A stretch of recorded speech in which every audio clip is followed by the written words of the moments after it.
Assalamualaikum dan salam sejahtera. Dalam video ini, saya akan tunjukkan cara bagaimana hendak install Microsoft Office 365.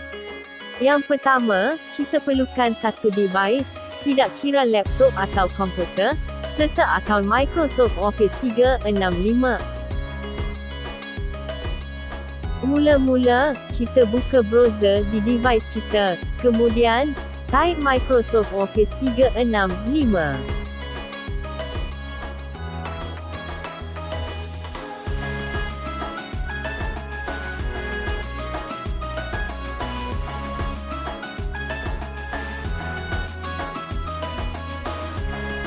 Kemudian, kita klik login di sebelah kanan atas.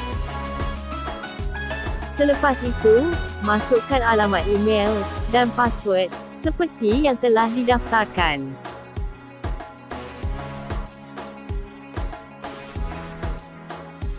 Setelah berjaya login, klik install Office di penjuru kanan atas, kemudian ambil pilihan yang pertama dan file installer.exe akan dimuat turun.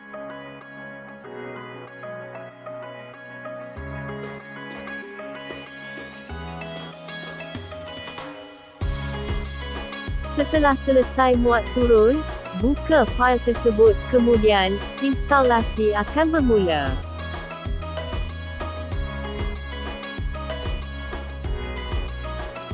Pastikan anda mempunyai sambungan internet yang baik, supaya instalasi dapat disiapkan dalam jangka masa yang pendek.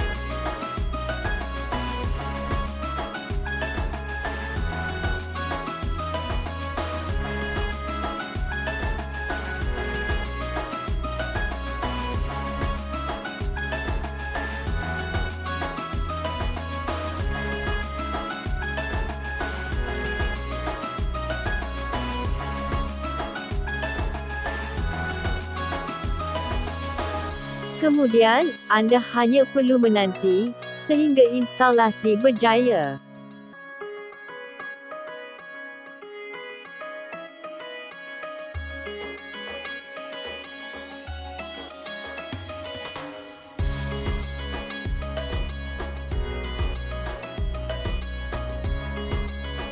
Sejurus selesai instalasi, buka mana-mana aplikasi Microsoft Office 365.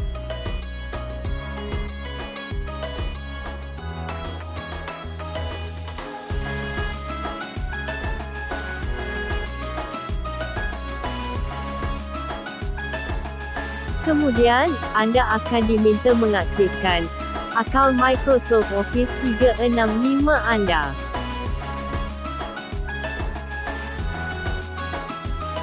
Masukkan sekali lagi akaun Microsoft yang telah anda daftarkan.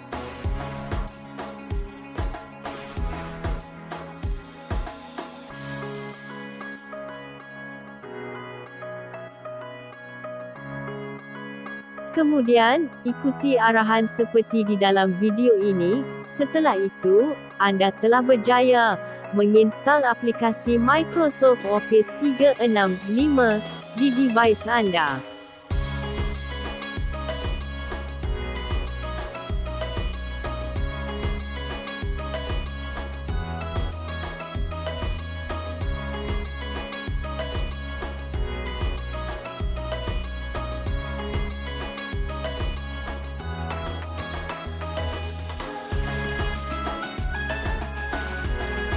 Sekian sahaja video saya, diharapkan semoga anda berjaya.